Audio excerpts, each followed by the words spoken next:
There's one person in her life who always seems to need something from her, and somehow every visit leaves her feeling like she's been quietly unplugged. Nothing dramatic happens, no fight, no crisis. She just walks away feeling thinner than when she arrived. And it takes hours, sometimes a full day, to feel like herself again. For a long time, she assumed this was simply what being close to someone required. Relationships take energy, she told herself. Everyone gets tired sometimes. But she started noticing that this particular kind of tired only happened with certain people, never with others.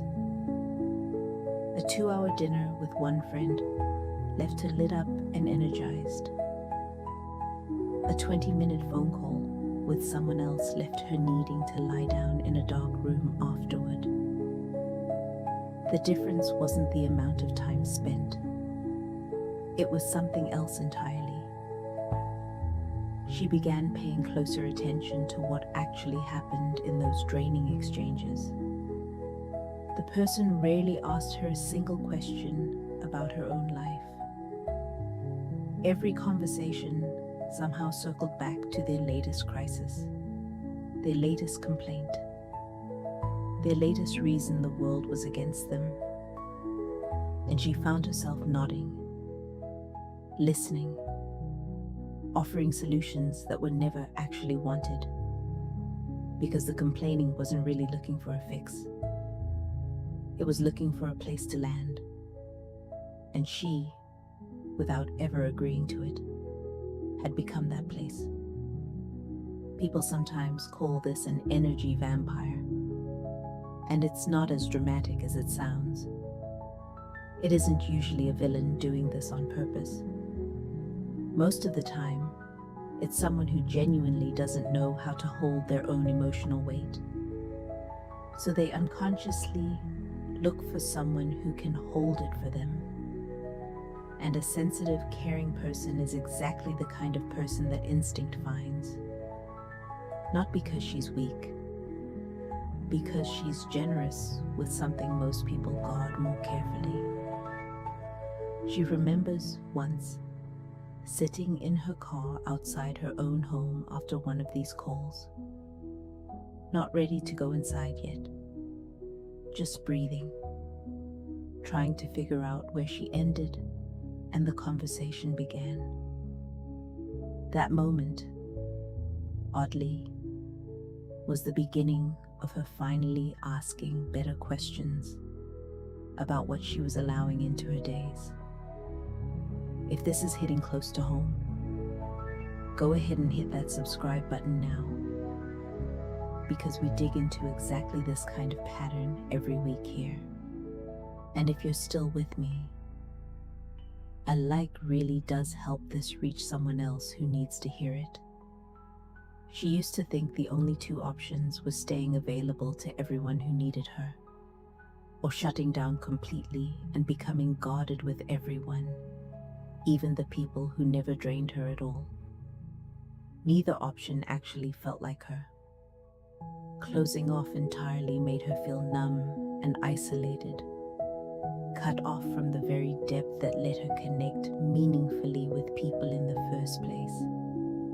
But staying fully open to everyone left her running on empty most weeks, resentful in ways she didn't like feeling toward people she genuinely loved. The shift came when she realized there was a third option she hadn't been taught. Not a wall, and not an open door to everyone. A gate, with her hand on it. She started asking herself, before answering a call or agreeing to a visit, one honest question: do I have this to give right now?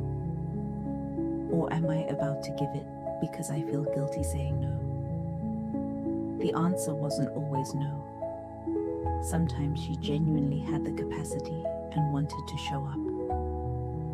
But naming the question out loud, even just to herself, gave her back a choice she hadn't realized she'd stopped making.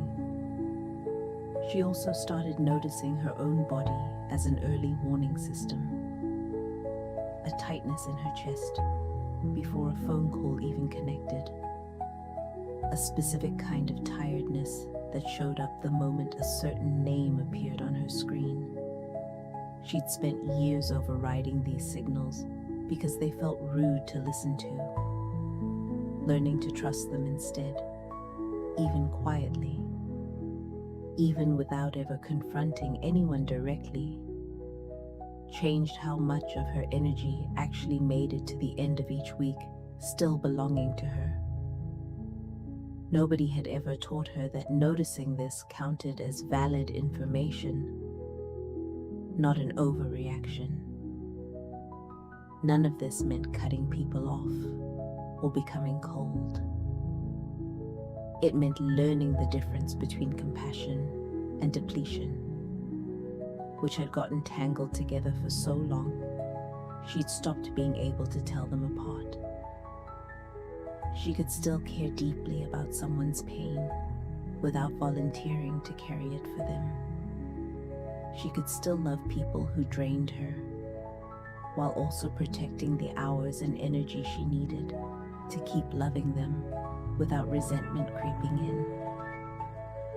If you've ever left an interaction feeling unplugged, drained by someone who never once asked how you were doing, this isn't about becoming harder or less caring. It's about learning where the gate is and remembering your hand has always been the one meant to hold it. I created a guided shadowwork journal with prompts built specifically for this kind of energetic boundary work, gentle enough to actually use, honest enough to shift something real. You'll find it linked in the description if you're ready to start protecting what's yours. And if this story resonated with you, make sure to check out the other videos on this channel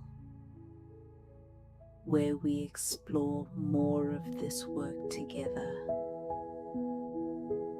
And I'd love to hear in the comments which person came to mind while you were watching this.